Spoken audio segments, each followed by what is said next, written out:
We see. I have a question. So good evening, everyone.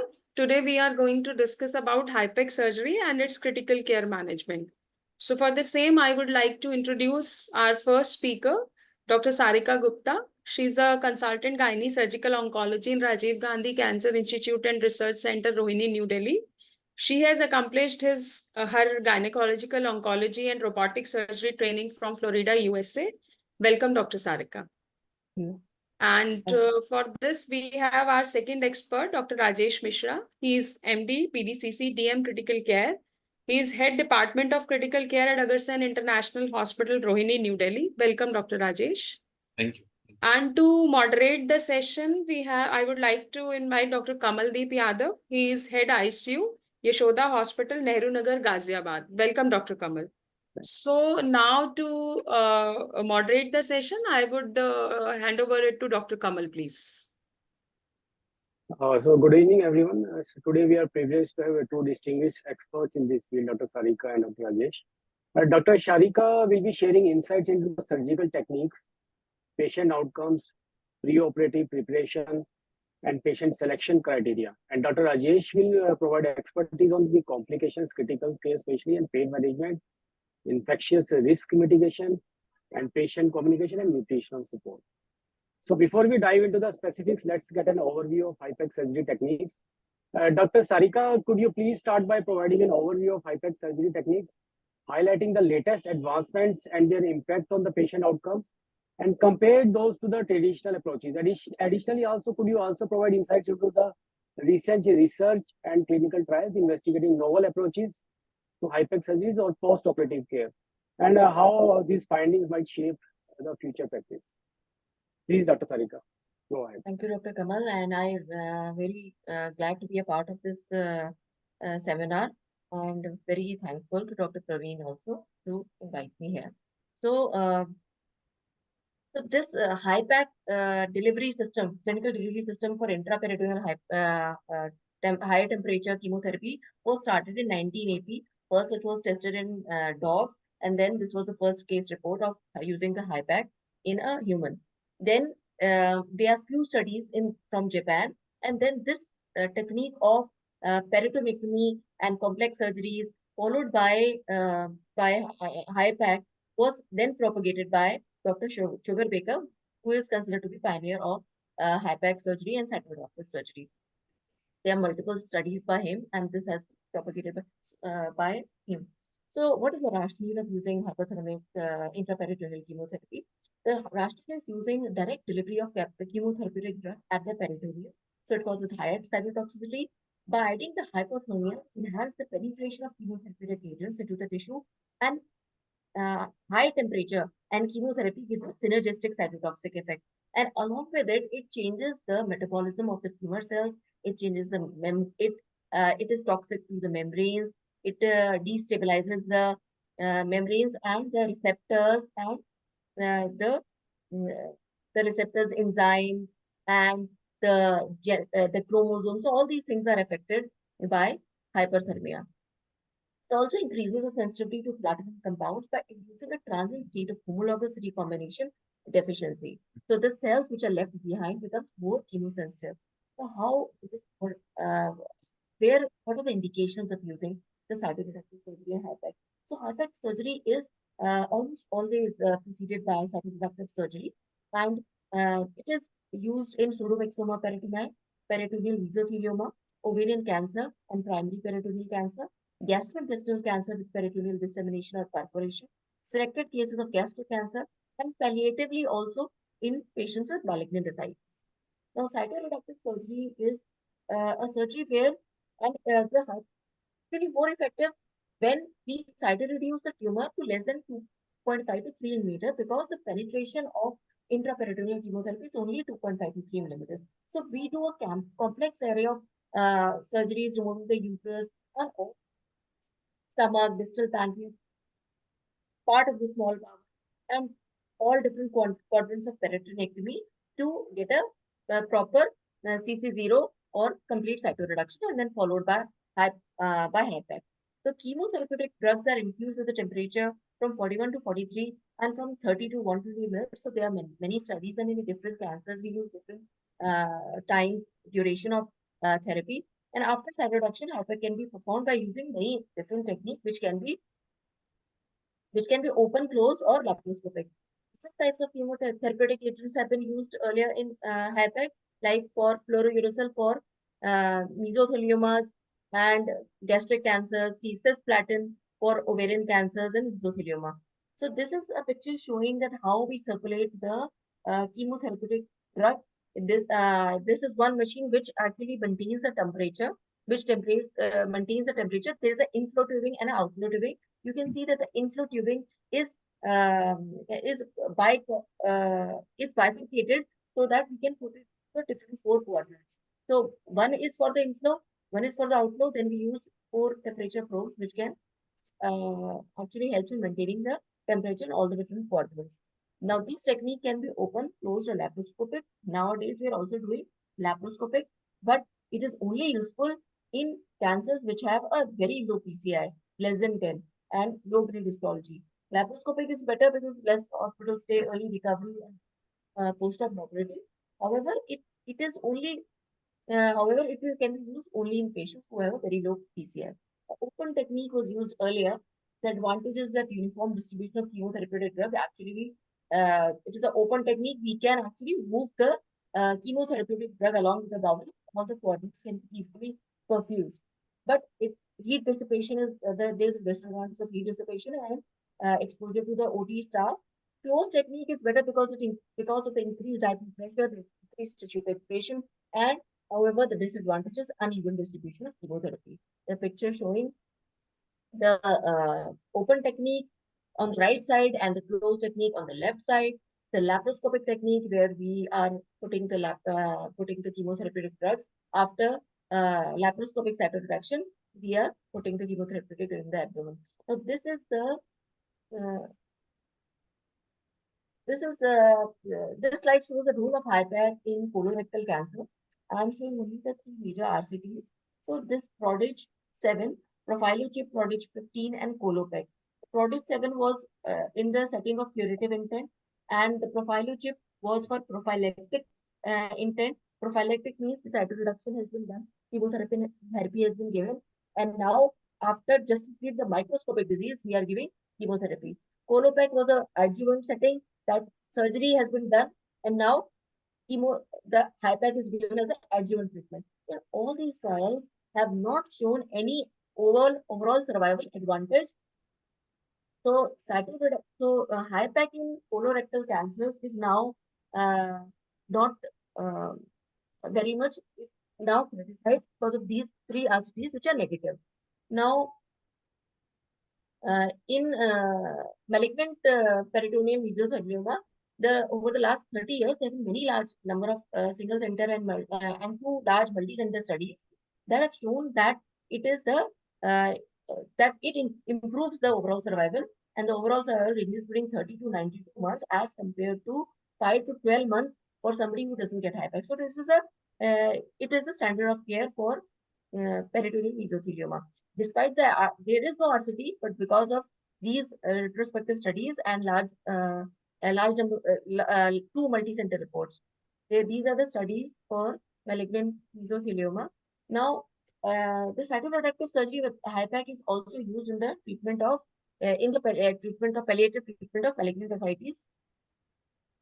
HIPEC is also has a good role in pseudomyxoma peritoni, and it is a curative treatment for pseudomyxoma peritoni in complete CRS with HIPEC. These are the studies. We don't have a RCT, but they are retrospective studies and systematic review. Now, we do have 3 RCTs for HIPEC in interval recovery for ovarian cancer.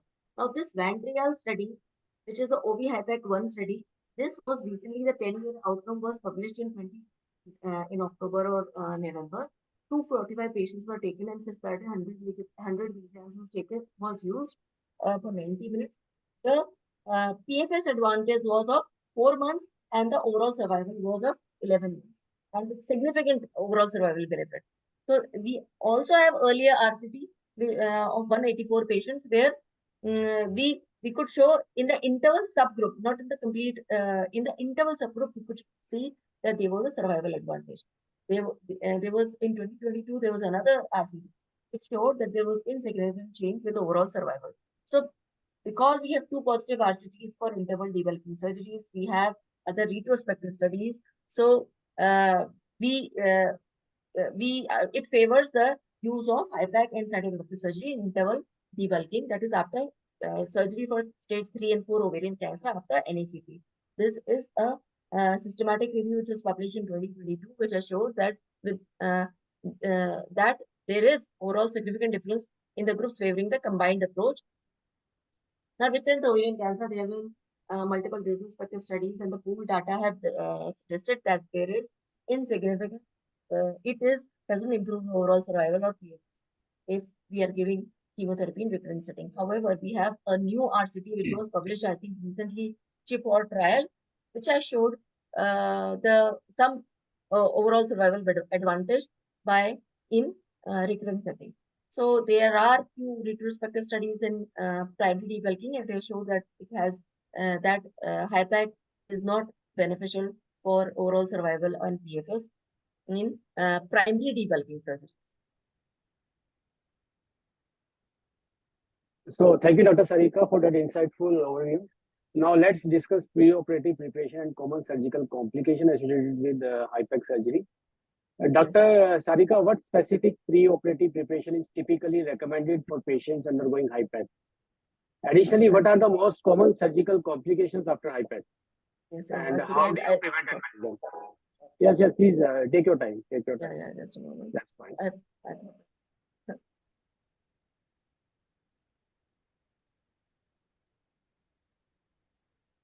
So preoperative workup, the preoperative workup is a multidisciplinary workup. Preoperative workup includes the anesthetic and the other consultation, the cardiac consultations, or the preoperative PAC consultations, the vaccines, and the nutritional consultation. It is the preoperative workup. On preoperative workup, we are doing as per the ERAS. So first is the patient information.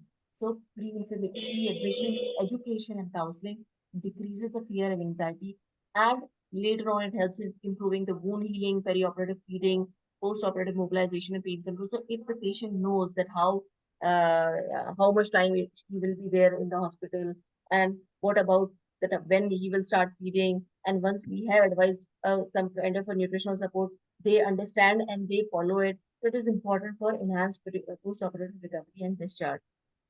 Preoperatively, if the patient is coming during the time of NACT, then we also give them advice regarding alcohol cessation and smoking cessation. That it is better that if you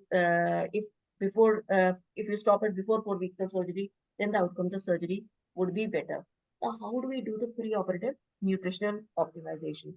We ask the patient for nutritional consultation, and the nutritional assessment tools are used, which use the body mass index, recent unintentional weight loss, and low and serum albumin levels. So after the nutritional consultation, the patient is advised supplementation. Most of the times it can be, is protein and other multivitamins. But there is this optimization actually improves helps in wound healing and hospital stay.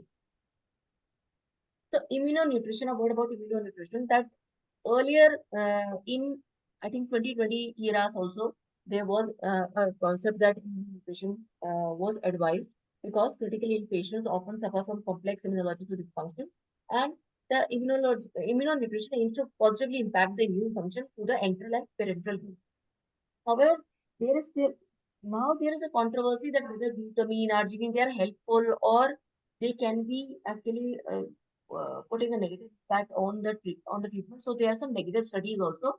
However, it is advisable that the patient can get antioxidative substances like vitamin E, C, copper, selenium, and zinc. Glutamine for immune cell function, arginine for T cell proliferation and nitrous oxide production, omega-3 fatty acid and omega-6 fatty acid. I think we are now regularly recommending this omega-3 fatty acid for intestinal microbiome, probiotic, prebiotic, and good food. And short chain fatty acids are also given as supplementation to help in gut bacteria proliferation. Now, preoperative fasting, we in the preoperative orders, we are giving the maltodextrin, and that is we are giving the maltodextrin clear fluids till 2 hours before anesthesia. Now, what is the effect of preoperative carbohydrate? Because of the insulin resistance rises at the time of surgery. So, preoperative carbohydrate reduce the insulin resistance, reduce the metabolic stress of surgery, improves the pre and post-operative well-being, improves post-operative muscle function and lean body mass, and we results in faster recovery. We are giving 800 ml of maltodextrin ring in the evening and 400 ml 2 hours before anesthesia. We are admitting the patient at least 1 day prior to surgery, giving bowel preparation. In our institutional practice, we are only giving PEG-like, but oral antibiotic decontamination with or without preoperative mechanical bowel preparation can be given together, and it is a controversial topic. However, for nowadays, for rectal surgeries, we should give bowel preparation to prevent the surgical site infection and anastomotically. Now, preoperative multimodal analgesia, if the patient is having pain, then celecoxib or pregabalin and tramadol can be given preoperatively a day before, and it reduces the opioid consumption and helps in, because we are giving less opioids, so it helps in resumption of bowel function. Anti-thrombotic prophylaxis. So these compression stockings, independent pneumatics compression stockings should be used can be used on the day of surgery, but we are giving low molecular weight heparin 12 hours before surgery. So in the night at 10 p.m. We give the Clexane. Now, antimicrobial prophylaxis, IV antibiotics 30 to 60 minutes before the incision, and the dose can be repeated every 3 hours.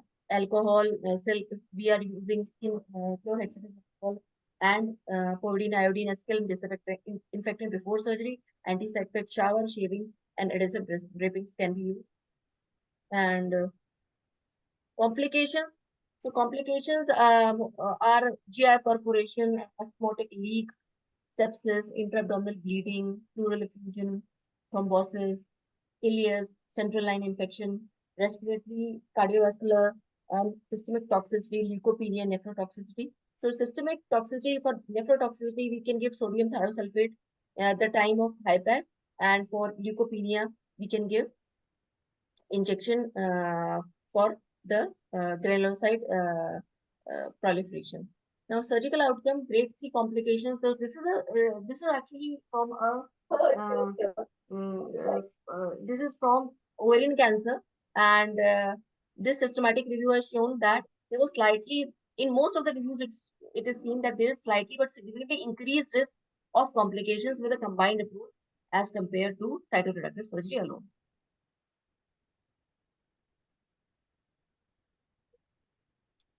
So thank you, Dr. Sarika Gupta, for addressing preoperative preparation and complication.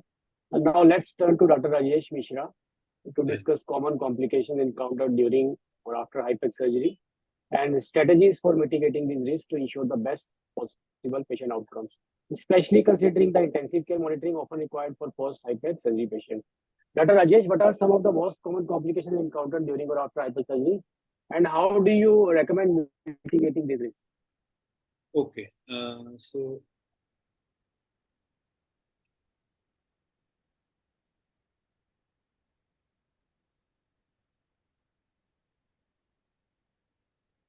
is this PPT visible to all?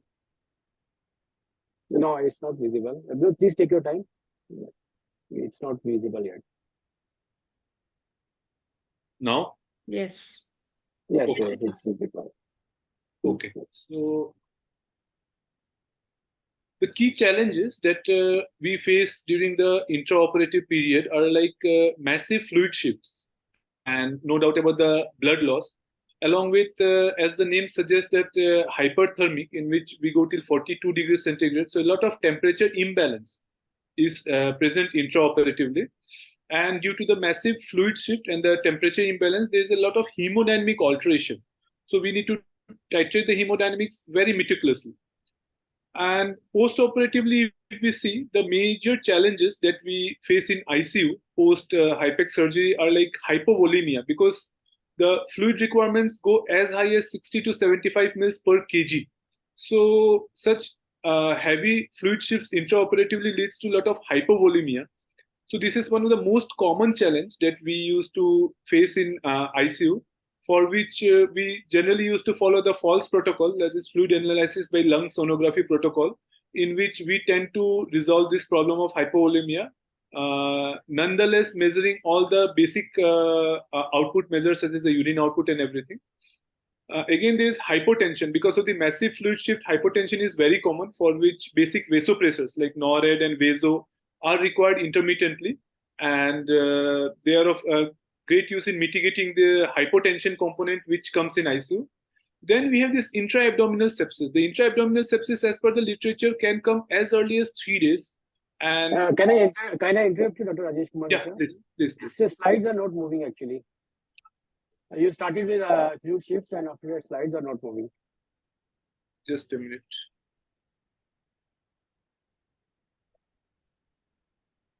It was only one slide, and after that, the slide was paused. Okay. It's okay. Take your time.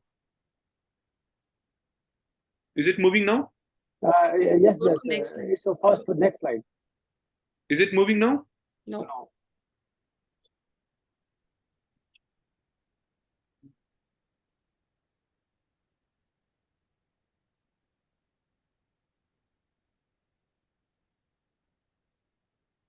Yeah, it's yes, it started. Yes, you completed these things, massive fluid shift, blood loss, and temperature. Yeah, now it's moving. Yes, we are at the right slide. Okay. Yes, please go on. Yeah, so the major ICU challenges that we used to face is like hypovolemia, as I said, and hypotension. Along with it, intra-abdominal sepsis. As per the literature, the intra-abdominal can set in as early as like 2 to 3 days and can prolong till 15 to 21 days. Then we have this anastomotic leaks, which is because of so many anastomosis intraoperatively. And once this anastomotic leak set in, it's very difficult to manage after that those patients in ICU because of the complicated intra-abdominal infections that props up. And they further leads to this intra-abdominal abscess, peritoneal inflammation, and the systemic inflammatory response syndrome. So these are the common ICU challenges, apart of the other issues like as acute respiratory failure. Then if the patients are extubated on table or early in the ICU on high flow nasal cannula, the chances of re-intubation are always there. And because of the massive blood losses, the anemia has to be corrected at regular intervals. Along with it, pulmonary embolism is one of the frequent complications that we used to encounter, along with acute kidney injury. And prolonged mechanical ventilation can lead to tracheostomy, and which can again be counterproductive for our patients. Because of this massive fluid shift, temperature, coagulopathy is a very, very common complication, for which will need various modalities like as thromboelastogram and other measures like PTI and adequate monitoring to correct these coagulopathies. Then we have this hypoalbuminemia because of the, especially in the open HIPEC technique, there is a lot of albumin loss, protein loss from the peritoneum, which commonly leads to this hypoalbuminemia. And because of major fluid shift and electrolyte abnormalities, arrhythmias are frequently encountered, for which we need to replace potassium specifically, magnesium, potassium, phosphorus, and nonetheless sodium at frequent intervals to avoid these arrhythmias. And a part of this, Klapsche is always there, and ICU-acquired delirium is again very common, right? Starting from the 5th day of the ICU stay till almost like the 10th day. Now, the source of sepsis post HIPEC, as per the literature, says that most commonly it is from the anastomotic leak, as I discussed in the last slide also, that anastomotic leak is frequent to the extent of like 38%, and intra-abdominal abscess is as common as 24%. Major wound infection is to the extent of 19%. Prolonged mechanical ventilation frequently leads to pneumonia, which contributes almost 5% of source of sepsis post HIPEC, and bacteremia considers almost like 10%, and UTI considers almost 5%. So these are the frequent complications that we used to get post HIPEC surgery and how to mitigate them. So I think, yes, how to mitigate these complications that we just discussed during cytoreductive surgery or hyperthermic surgeries is that we have to go for adequate preoperative counseling, ideally by mixed type of educational information should be indicated routinely to improve the quality of life, somatic symptoms, and the psychological outcomes. And the mitigation can be completely divided into two phases, like a preoperative phase and the intraoperative phase. And we need to meticulously see each and every point, such as in pre-admission type in the preoperative phase, adequate education and counseling has to be there to mitigate any risk. As Dr. Sarika told regarding the cessation of smoking and alcohol 4 weeks prior. Correction of anemia, very important factor, how to mitigate the post-operative complication of infection and hemodynamic alteration, that the preoperative anemia has to be corrected. And preoperative anemia screening and treatment. Also, the physical exercise and prehabilitation. We have to see the metabolic equivalent of task score. If it is less than 4, we have to promote for exercise prehabilitation so as to get a better outcome in such patients. Then we have the nutritional care. We have to screen. The screening can be done in terms of mid-arm circumference or the MUST score. And supplementation, as discussed by Dr. Sarika, we can go for oral, enteral, or parenteral supplementation and also the immunonutrition. I'll not go into details because it has already been discussed. So a part of that, we have to see the preoperative nutritional screening and protein supplementation and oral immunonutrition. Regarding the pre-operative anesthetic assessment, that has to be optimized to decrease the post-operative risk factors post-HIPEC surgery. So we have to assess the cardiac risk. The modified cardiac risk index is a great tool in modifying in assessment of cardiac risk.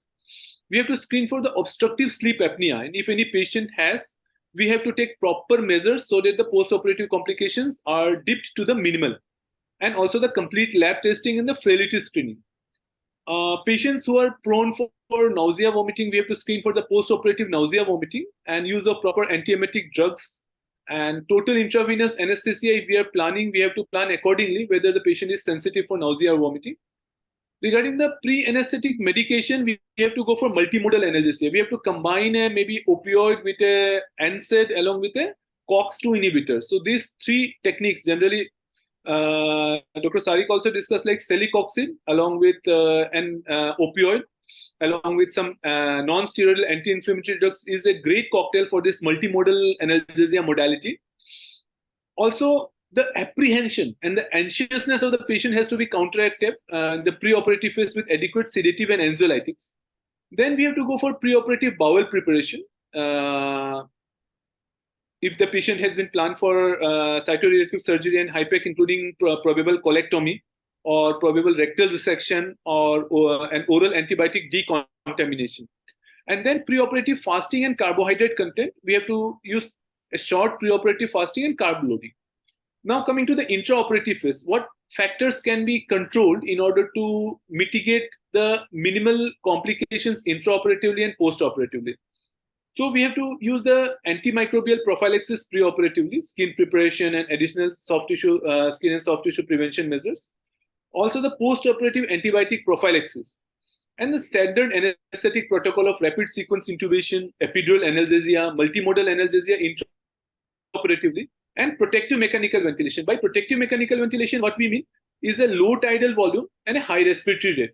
So that in the post-operative phase, if the patient goes into fluid overload, we have less chances of acute respiratory distress syndrome and respiratory complications, which can further prolong the mechanical ventilation.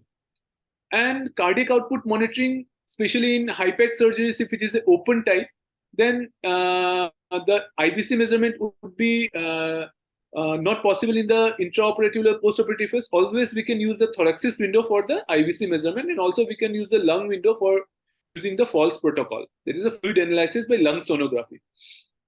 Again, since it is hyperthermia, so we have to work adequately for the prevention of hypothermia and hyperthermia. And then intraoperative normoglycemia has to be maintained. And regarding the fluid management, the advanced monitoring to guide the fluid therapy and catecholamines has to be there. In the advanced monitoring, I think we can use the EV1000, which is an advanced technique to Vigilio for perioperative fluid management, in which we can get most of the parameters that we wish to guide the fluid therapy. And then the use of crystalloids. The use of hydroxyethyl starch has been discarded in the HIPEC surgeries because of high risk of post-operative infections. And then transfusion and the management of coagulopathy. So generally, we used to keep a trigger of around 7 to 8 grams per DL. And the preemptive use of FFP, tranexamic acid, prothrombin complex concentrates. So these are also very important in for the management of coagulopathy. And the abdominal and thoracic drains has to be handled meticulously and with care so that they don't become source of infection in the ICU and early extubation. So the same thing, I think this slide also dictates the same thing of about how to prevent the preoperative and the post-operative usage of all the things so that we can have minimalistic complication in the post-operative period. Fine. Thank you, Dr. Mishra, for sharing insights into the complications. Just want to ask another question from you. Is there any, like in septic shock, we use noradrenaline as the drug of choice. Seeing a HIPEC phase can lead to extensive vasodilatation. Is there any recommendation for any other vasopressor? Most of the times in clinical practice, we tend to use noradrenaline only.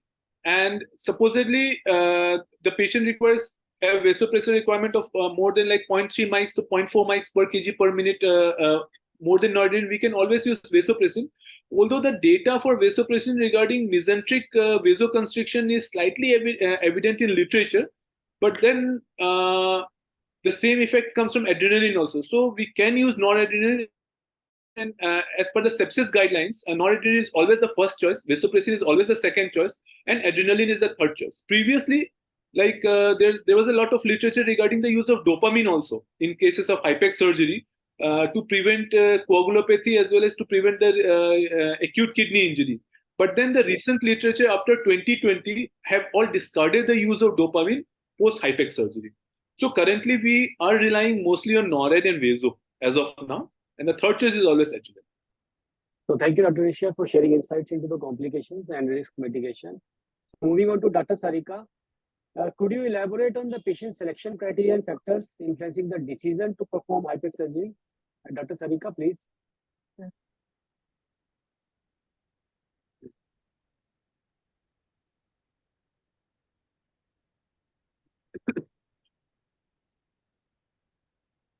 So the patient selection is very important in reducing the morbidity of the procedure and surgery in those patients who are unlikely to derive benefit, survival, or quality of life. So it's a very important and difficult decision also.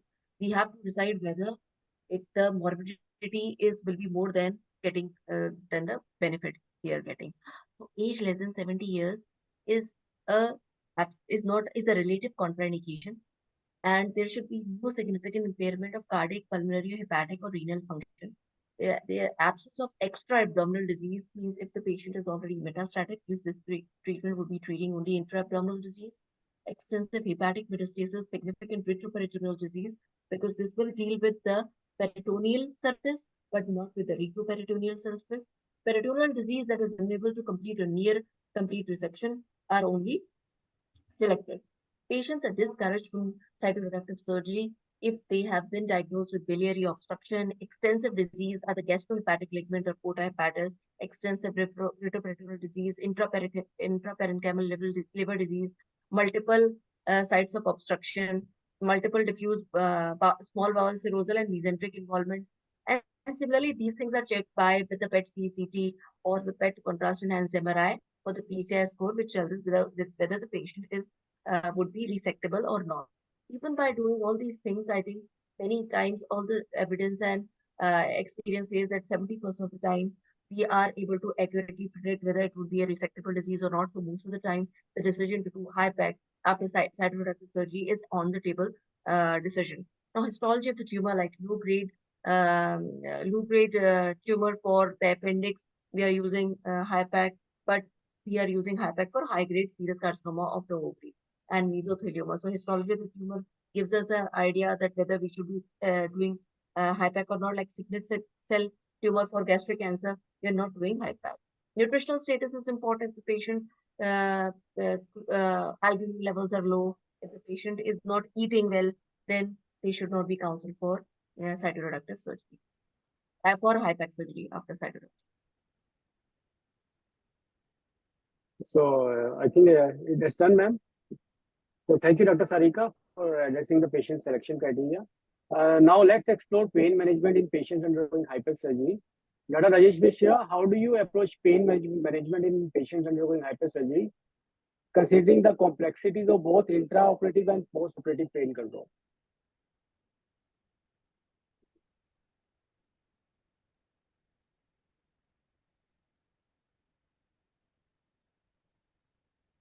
Okay, so the pain management during HIPEC surgery, is my slides moving, sir? No, it's not moving. Now? No, it's not moving. Please take your time.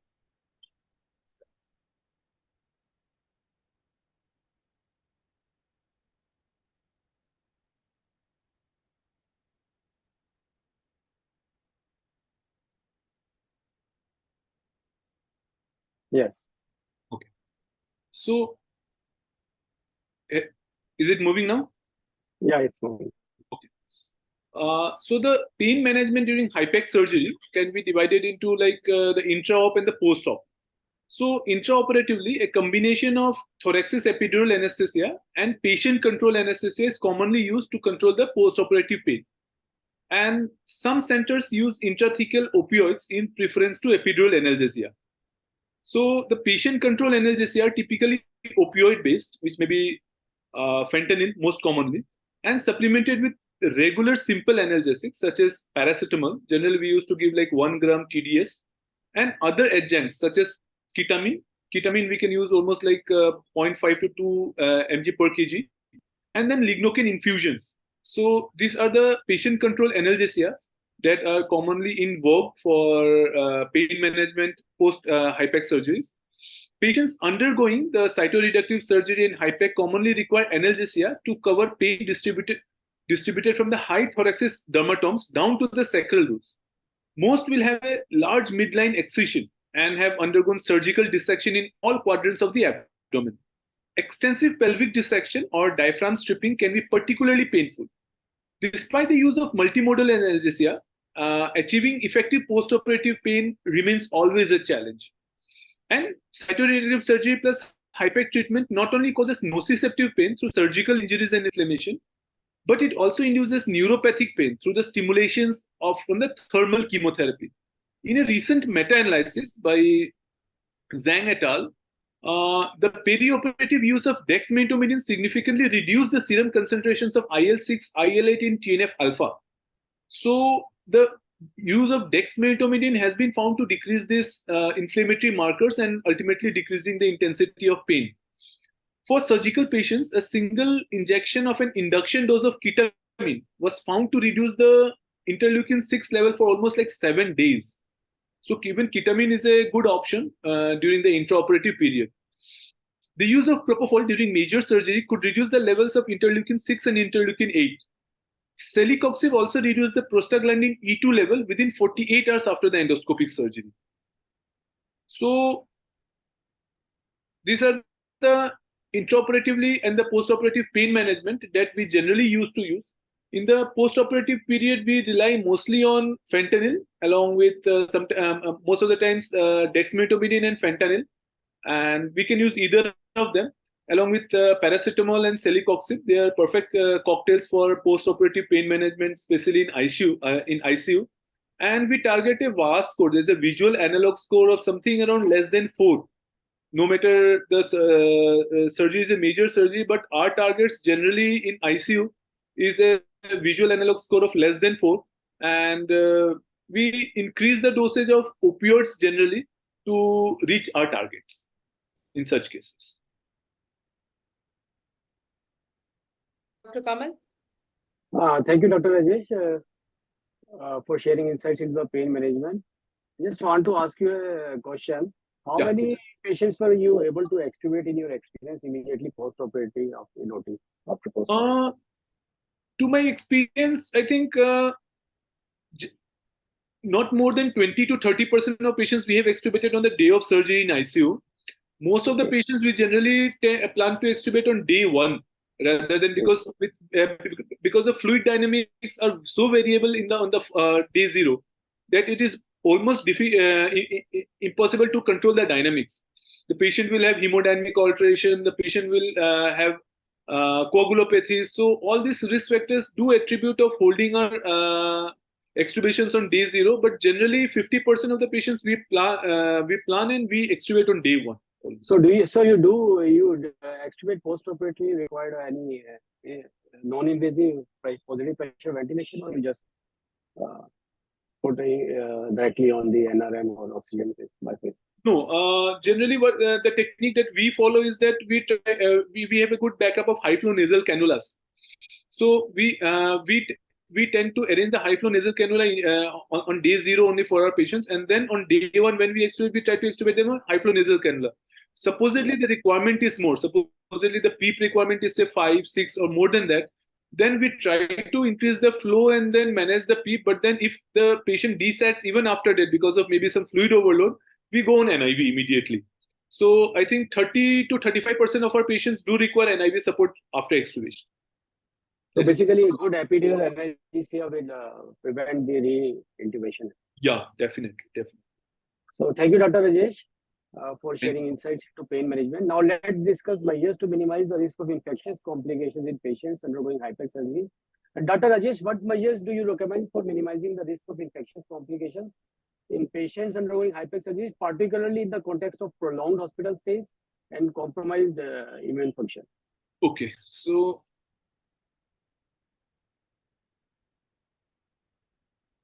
my slides are visible, sir? No, it's not visible.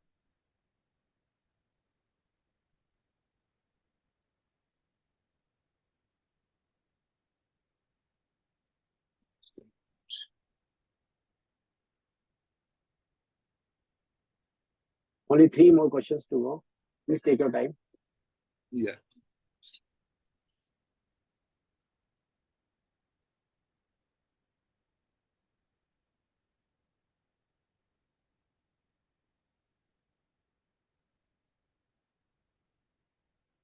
Yeah, they are visible now.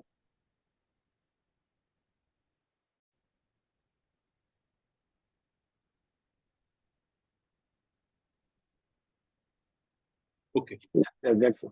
Yeah. So at the end of the surgery, the decision to extubate or electively ventilate depends upon the patient comorbidities, the duration of the surgery, the degree of cytoreduction, hemodynamic instability, and the vasopressor use, the blood loss, and the need for massive blood transfusion and metabolic derangements. So preoperative malnutrition and anemia, long duration of surgery, fluid overload, poorly controlled pain leading to diaphragmatic splinting, lithotomy with steep Trendelenburg position, preoperative pleural effusion, ascites, or presence of preoperative compromised pulmonary functions predispose the patient to postoperative pulmonary complications. So I think major chunk of the infectious complications depends upon the intraoperatively, basically, about how the intraoperative dynamics went off, what was the patient preoperative status regarding nutrition, anemia, the duration of surgery, the fluid status intraoperatively, how the pain control was, how the position was, whether any preoperative effusion was there, ascites was there, or compromised pulmonary function was there.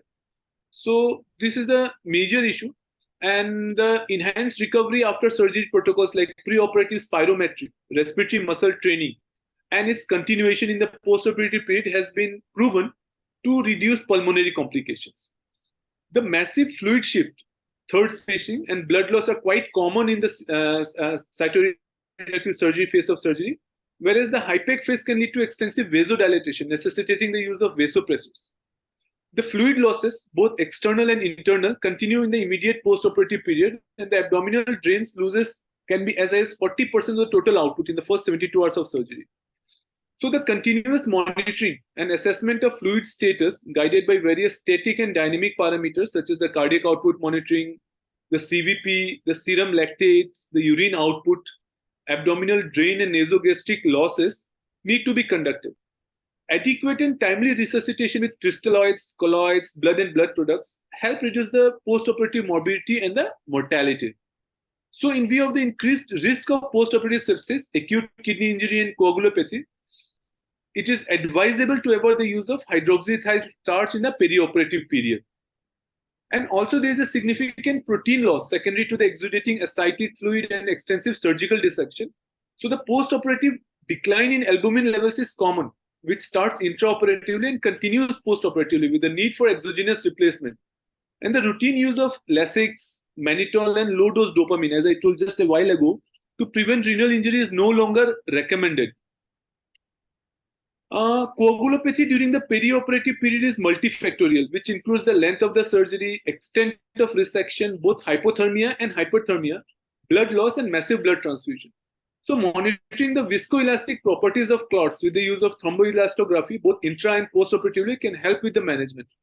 The coagulation profile generally normalizes by 3rd to 6th postoperative day, and platelet transfusions is rarely required and should only be considered when platelet levels falls below 50,000, with associated bleeding or additional surgical procedures be imminent. Electrolyte abnormalities, again, they're very common due to the perioperative massive fluid shifts, and the sodium, chloride, potassium, calcium, magnesium, and phosphorus should be measured periodically, and replacement should be done in the ICU. Extensive. Can I pause you for a minute? Yeah, please. How, as an intensivist, I want to know how serious are the calcium, sodium, and potassium abnormalities. So, are they very serious ones? Yes. So with such massive fluid shift, we encountered a very steep fall in the potassium specifically, a very steep fall and rise in the sodium, and calcium. Undoubtedly, the fall is also very significant. Generally, on day 0 and day 1, we used to measure like almost twice daily, and by day 2, we tend to come on OD dose, and then we measure till day 5 on an OD doses all the electrolytes so as to do the adequate replacements so that to prevent any further complications of arrhythmia. So you also start preemptive potassium supplementation? Preemptive. Yeah, means the lab report generally we rely on the ABG also for all these electrolytes, and as soon as we find it, okay, the potassium are coming down or the sodium is coming down because of the fluid shift and because of the resuscitation fluids, we tend to take the adequate measures immediately. Thank you. Extensive cytoreductive surgery in HIPEC can cause wide fluctuations in temperature. The hyperdynamic alterations secondary to hyperthermia generally reverse once the temperature normalizes. And hyperthermia can also cause coagulopathy, renal tubulopathy, liver dysfunction, neuropathies, and seizures. The main problem is the difference between the highest and the lowest temperature used during the CRS HIPEC, and it was found to be a significant predictor of ICU stay of more than 5 days. So the delta temperature is very important. And the hypothermia part during the CRS phase is associated with cardiac morbidity, decreased humoral and cell-mediated immunity, and worsened metabolic acidosis, and may be responsible for increased ICU stay. The lactate levels after HIPEC should be interpreted with caution and along with other markers of perfusion, as the inflammatory state itself can be responsible for hyperlactatemia. We generally used to see transaminitis, which is very common during the first 4 postoperative days. And diarrhea can occur in the first week due to digestive hypersecretion secondary to hyperinflammatory status. And parenteral nutrition should be initiated early and switched to enteral as soon as possible. The decision regarding nutrition should consider patient's baseline nutritional status, the surgical and medical concerns, and the dietitian should be actively involved for the preoperative phase. The anticipated postoperative course include a low-grade fever up to 38 degrees even in the absence of infection during the first 7 to 10 days. And the leukocyte counts and the platelet counts progressively decrease in the first 2 weeks, followed by progressive increase. Hyperglycemia can be a common finding due to surgical stress and hypercatabolic state necessitating insulin infusions. And the glycemic targets are set at blood sugar levels between 140 to 180. Routine post-surgical antibiotic prophylaxis is recommended, and an escalation after appropriate cultures may be required in the event of infections. Again, pain control along with the thoracic epidural adjuncts such as paracetamol as a component of multimodal analgesia are recommended. Opioid use needs to be minimized subsequently, and the use of truncal blocks such as the transversus abdominis block or the quadratus lumborum block in the absence of epidural are always encouraged. Mechanical and pharmacological deep vein thrombosis should be considered as appropriate during the entire perioperative period if not contraindicated. And the first dose of low molecular heparin is generally given the previous night as part of the enhanced recovery after surgery and continued post-operative. So these are the... Okay, thank you, Dr. Rajesh, for infectious complications. Moving on, let's talk about the role of nutritional support as an intensivist in optimizing recovery following HIPEC surgery. Dr. Rajesh, can you discuss the role of nutritional support in optimizing recovery and reducing complications following HIPEC, and any specific protocols you use in your institute? Okay, fine.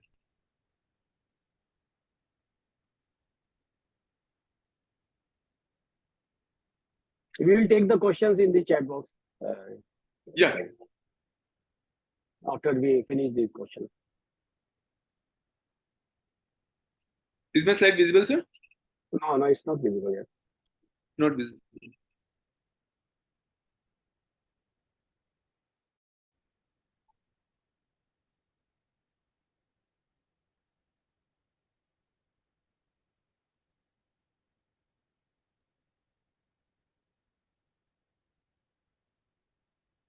Is it visible now, sir? No, it's not visible.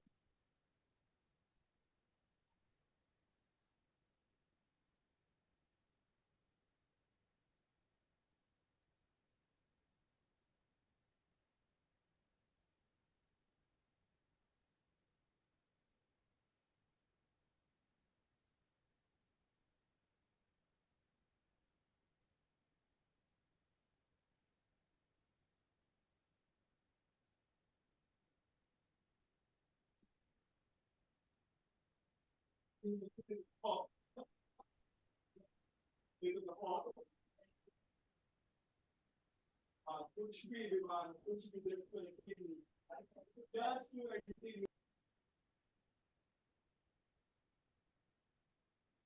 I visible now, sir?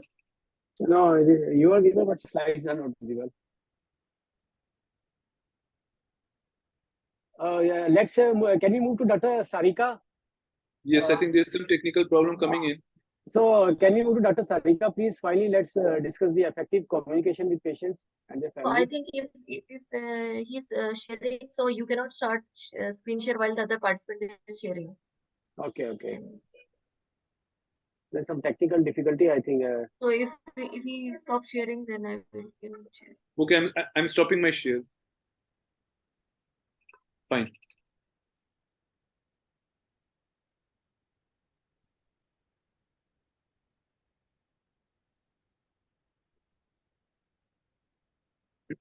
So, decision making around whether to proceed with CRS HIPEC is often challenging for both patients and providers. For us also, because we have to think about the patient risk and about the patient benefit, which side does it? Because many times Can you maximize the slide full screen it? Yeah. Yes, thank you. So, it is challenging to decide whether this patient should get a HIPEC or not, because there are so many comorbidities most of the time with the patients. They have already received chemotherapy and their immunity is poor. Nutritionally, they are poor. So the risks are more. So it is difficult. So we have to proper counseling education should be done. And what we do is that first, when the patient comes, we discuss about the imaging of the patient. We discuss about their cancer, the type of cancer, the aggressiveness of cancer, and totally imaging. I think I make a complete diagram of the whole abdomen, that where is the disease and what will be the steps of surgery, what all things I will be removing. So all these things are written down and properly explain them. What would be the duration of surgery? So see if the duration of surgery is going to be 10 hours, and if I've not properly counseled the patient, then if after just 2 or 3 hours, the attendants will become anxious, and they will keep banging on the see that what is happening in the OT. So we have to tell them about the steps of surgery. If any multidisciplinary surgery will be done, like for me as a gynae oncologist, if a bowel resections would be done, then we tell them that that GI team that this team will be taking care of your two parts of surgery will be there. We also tell them about the risk versus benefit. What are the risk of doing resections? What is the risk of doing dissections like perforation, inadvertent injuries, complications? So we tell them deeply about all these things. We tell them about post-operative critical care. We tell them that for a few days, maybe 2 days, 3 days, they will be in the ICU. We tell them about the hospital stay, how many days she will be expected to be in the ICU, how many days and how many days usually the average hospital stay is. We tell them about expenses. Expenses will be more when we are planning for a HIPEC surgery. And for the HIPEC surgery and for the more investigations we are going to do post-operatively, for the days she is going to be in the ICU, more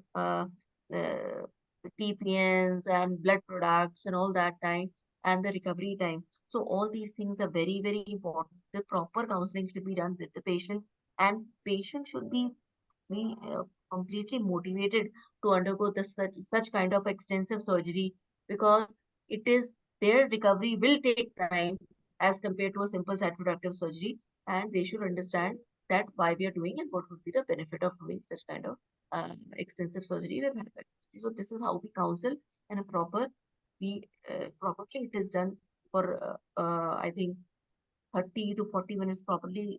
This much time is taken, and we provide them uh, with my prescription showing that what is the where is the surgery we are doing.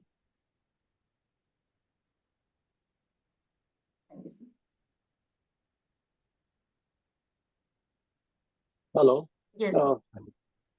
So, few questions I am taking from the chat boxes. This one comes from the another expert. Sir, Dr. Sarika is asking, when do you prefer to start TPN?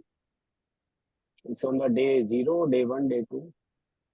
I think if I can share my slides, I think I'll be able to clear it. Let me try once.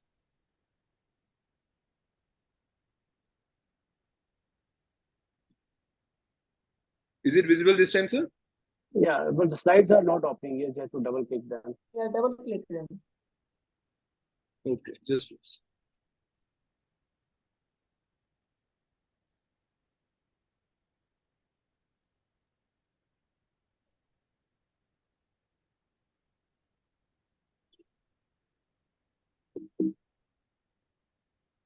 Are they visible now, sir?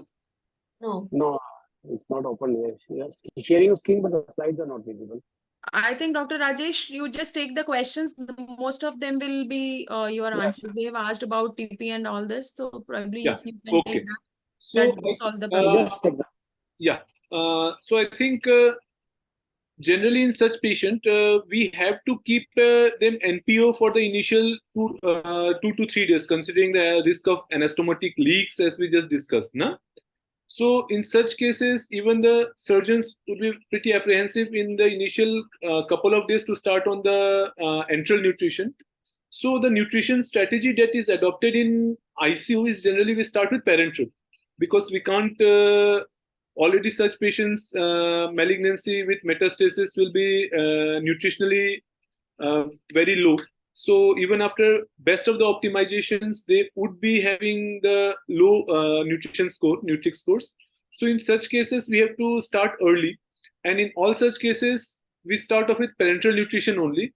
And then till day 2, day 3, when we start on the enteral nutrition, the main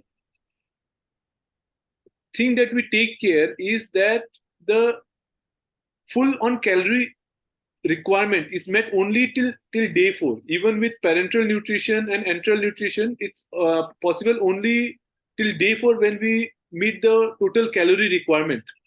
So, and also due to the extensive nature of surgery, we have to add a stress factor of almost like 20% and an activity factor of 10%, so as to achieve the goal of adequate nutritional requirement.